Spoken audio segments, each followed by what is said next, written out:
21 years ago Thursday, a Republican-controlled House voted to impeach President Bill Clinton. Here's how Bob Schieffer covered it for the CBS Evening News. On this vote, the yeas are 228, the nays are 206. Historic though it was, the outcome was virtually certain, so the final votes were almost anticlimactic. The closing debate was anything but. The strangest turn yet in this strange episode began when the newly elected Republican Speaker Bob Livingston challenged the president to resign. You, sir, may resign your post. At first, Democrats booed, but then Livingston dropped the bombshell. Because revelations of his own sexual indiscretions had surfaced, he announced he would resign. I have hurt you all deeply, and I beg your forgiveness. I was prepared to lead our narrow majority as Speaker, and I believe I had it in me to do a fine job. But I cannot do that job or be the kind of leader that I would like to be under current circumstances. So I must set the example that I hope President Clinton will follow. I will not stand for Speaker of the House on January 6th. The announcement stunned the House and dominated the impeachment debate. Some Republicans wept. Democratic leader Gephardt argued it was yet another example of the slash and burn tactics that were bringing American politics to the edge of an abyss. We are now rapidly descending into a politics where life imitates farce. Fratricide dominates our public debate, and America is held hostage to tactics of smear and fear. Let all of us here today say no to resignation, no to impeachment, no to hatred, no to intolerance of each other, and no to vicious self-righteousness. When Republicans defeated a Democratic effort to substitute censure for impeachment, Democrats bolted out of the Capitol and staged a brief protest. This Congress is ignoring the wishes of the American people. But the Democrats would not prevail on this strange day. By mid-afternoon, and a little ceremony spelled out in House rules, a delegation of House Republicans presented the official articles of impeachment to the Secretary of the Senate for safekeeping until the Senate trial begins early next year. So on January 6th, the first day of the new Congress, the Republican leader in the Senate, Trent Lott, will officially notify the president's lawyers. They have 30 days to prepare for trial. Most estimates here are the trial will get underway sometime in mid-February. Dan. All right, for some perspective, we welcome Jack Rakove. He is an American historian and professor of history at Stanford University. He also testified before members of the Judiciary Committee during the Clinton impeachment process, and he joins us now. Thank you so much for being with us. Happy to be here. So for weeks, we have looked to past impeachments as a way to try and understand this one. Help us place President Trump's impeachment. What are your thoughts on it? Well, I think my first thought is it's very hard to generalize from one impeachment to the next. The first fact one has to recognize is that we've only had a handful of impeachments in American history, going back to Andrew Johnson, and then, of course, Nixon, Clinton, and now Trump.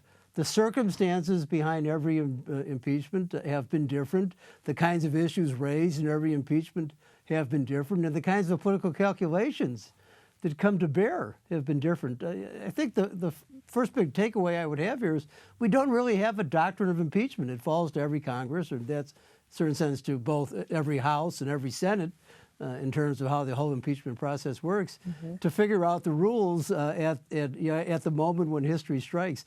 So being a historian, I'm actually a little bit cautious about generalizing too much about a process that, in effect, is always going to be reinvented. Right. Well, the next step we do know in this impeachment process is a Senate trial. On Tuesday, Senate Majority Leader Mitch McConnell said he would not be a partial juror in this impeachment trial, or impartial juror. Democrats bashed him for that. But isn't impeachment, even in a Senate trial, inherently a political exercise?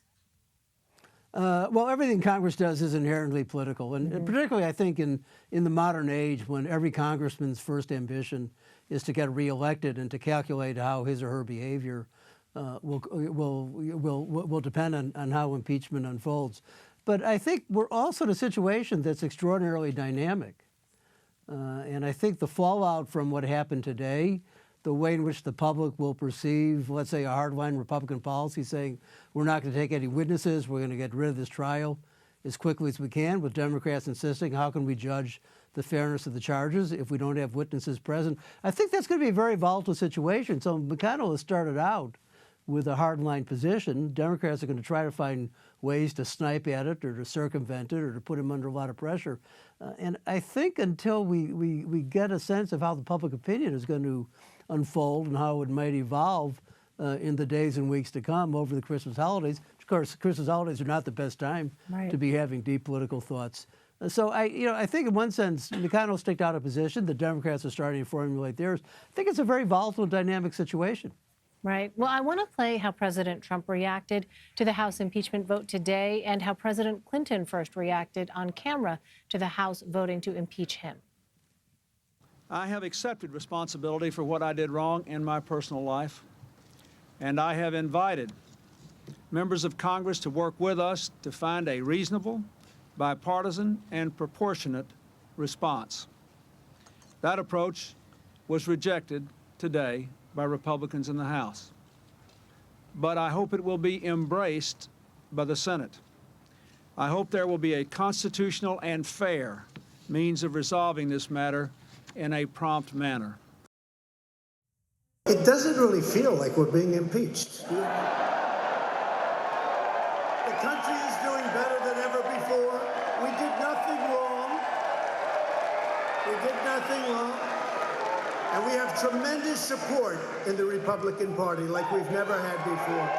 Nobody's ever had this kind of support. All right, so as you noted at the top, obviously every impeachment has been different.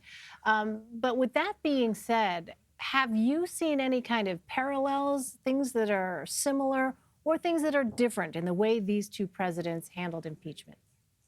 No, I would certainly emphasize the differences above all else. And I suppose I do so on two bases. First off is Clinton was, in his own way, a traditional politician. He was a guy who'd been involved in politics all his life, who loved it, who had a kind of natural flair for political activity, including being able to work across the lines. Trump, of course, has a completely different background. Essentially, a more or less failed businessman or a person who inherited a lot of money, made some profits on some things, lost a lot of money on others, and then became a reality TV star. So their backgrounds are entirely different in terms of how they think about political activity. And secondly, and more fundamentally, their personalities are fundamentally different.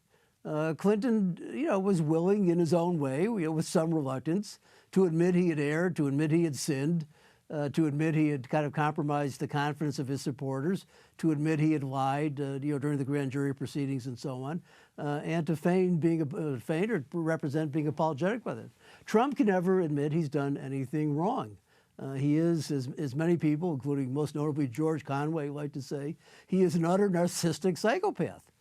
He's incapable of admitting responsibility for ever making an error. So if you think about the difference of their political background, if you think about the fundamental difference of their personality, again, being a historian, I'm just as fond of drawing contrasts as I would be of kind of offering superficial similarities. The two men are just so fundamentally different in that respect that even being put in the same situation doesn't really resolve the underlying gap between them. All right, Jack Rakove, Professor, thank you so much for your perspective. Happy to be here.